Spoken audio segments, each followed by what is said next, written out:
Ghlo, which is one of the three Munros that make up Ghlo. It's a special hill for me because it was the first big walk I did after I moved to Scotland in 2003. And I'd done lots of walking in Wales by that point. And it wasn't until I came here and saw the enormous open space of these hills and the cairngorms and the big open moorland and the big skies, and enormous herds of deer. It was only really then that I realised that I'd found what I was looking for in moving here. I'd found a landscape that was unlike anything else that I'd seen before. So that was the moment it hit home. I've been in Scotland a couple of months, but it took that long to find this place, and this sort of epitomises everything that I love about this country. And after I'd been in Scotland for a year, I came and did these hills again on exactly the same weekend in 2004. And then it got to 2005, and I thought, well, I've done it once, I may as well do it again. So I marked it for a second anniversary, and it's gone on and on and on. And I've done this hill pretty much on the same weekend every year since 2003. So this will be my 11th time up. I still come here every year to mark that day, and to remind myself why I moved here, and to remind myself not to take the hills for granted, and just to appreciate what I have on my doorstep. My anniversary hill.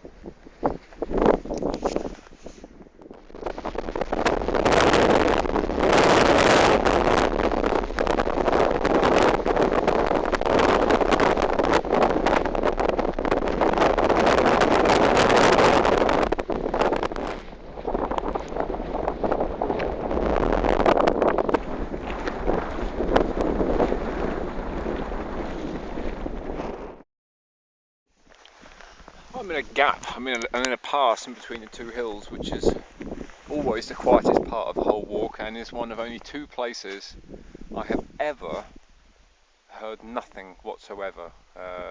No water, no planes, no wind, no people, no animals, nothing. I remember stopping here and actually not breathing because I couldn't hear anything. I realised I was holding my breath, and it was like I could hear my heart going to start off with.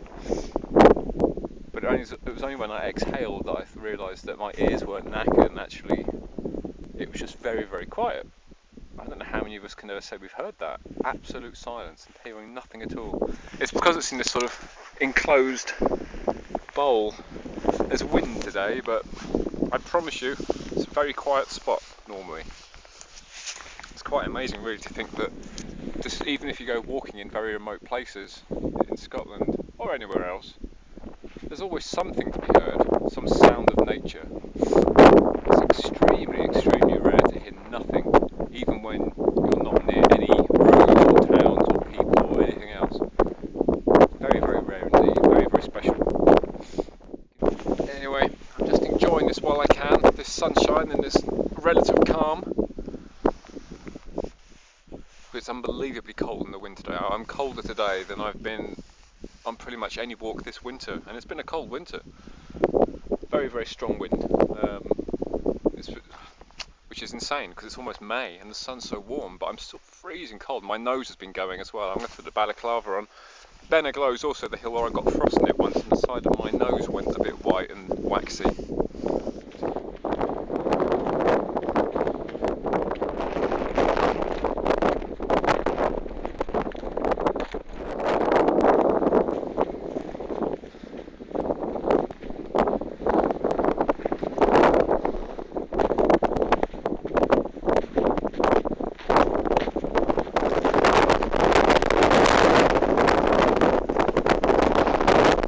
One to go.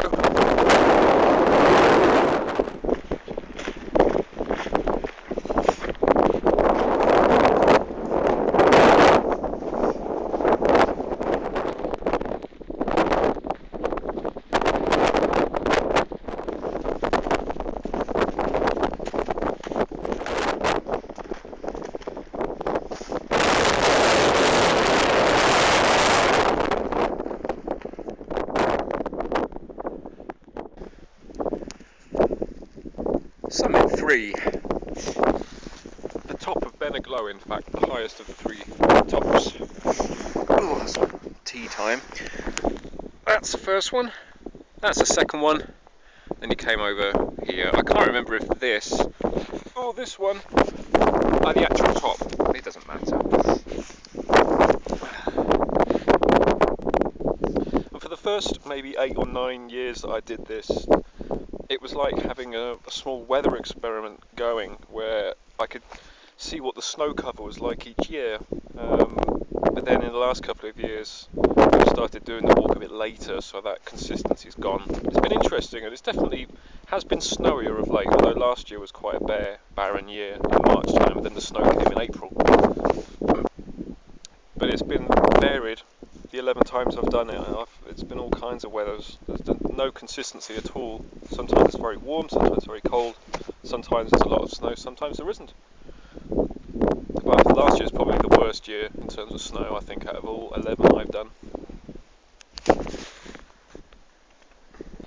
That was a year when all 5 of the ski centres in Scotland closed come the end of February, and it was the first time that anyone could remember in living memory that there was no snow in March for the ski centres to run from.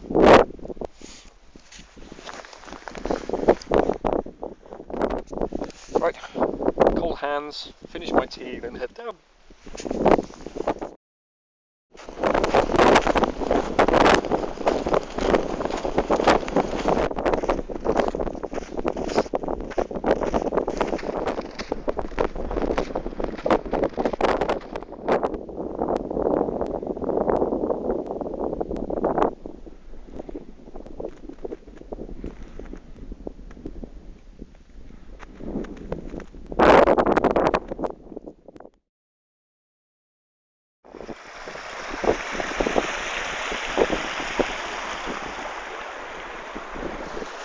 Isn't that a wonderful sound?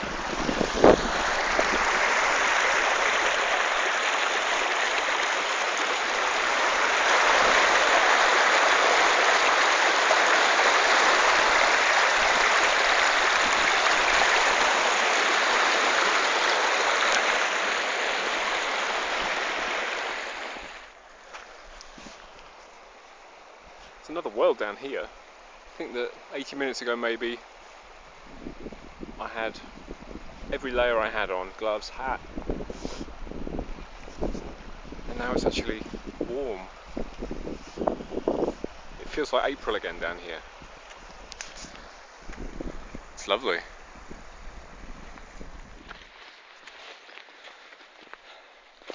Just crested a rise and this came into view, which is quite not an uncommon thing, but I hadn't seen one that large before.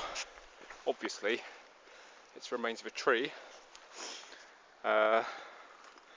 which I'm assuming has been preserved somewhat by all this peat that was probably covering it at some point. But anyway, it hints that this part of the world used to look very, very different, and it used to be covered in trees, and that this isn't how it should look.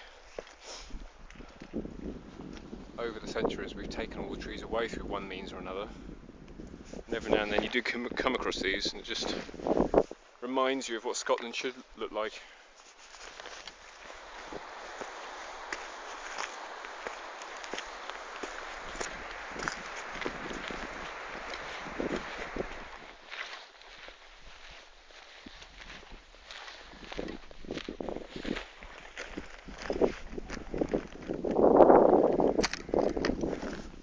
It's only really when you get down here, down this side, that you get a sense of what a complex and sprawling hill it is. Carnlia, that's the first one I went up this morning. The second one, whose name I always forget, but even if I did remember I probably couldn't pronounce it, with the snow on. It's the second one, and the third one's behind this cone, and that's where I came down there. But even though it's very big and very sprawling, it's just called Beinn Ghlo. It's referred to as one big hill, even though you can see it's a complex series of ridges and tops and subsidiary tops. And you can see why you can climb it for 11 consecutive years. There's plenty of new routes to discover, to take up it. I haven't actually explored half of it yet.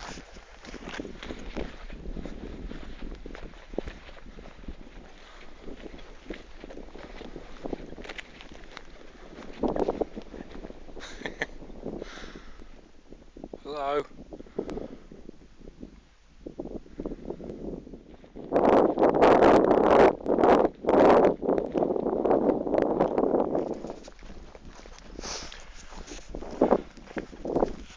It's warm now. When I was walking along this path this morning, it was maybe 1 degree and it was snowing, and this was all white. You wouldn't think it now. I'm not sure whether I imagined it or not. Anyway, practically back at the car. End of year 11's walk. So long, Beinn, Ghlo. See you next year.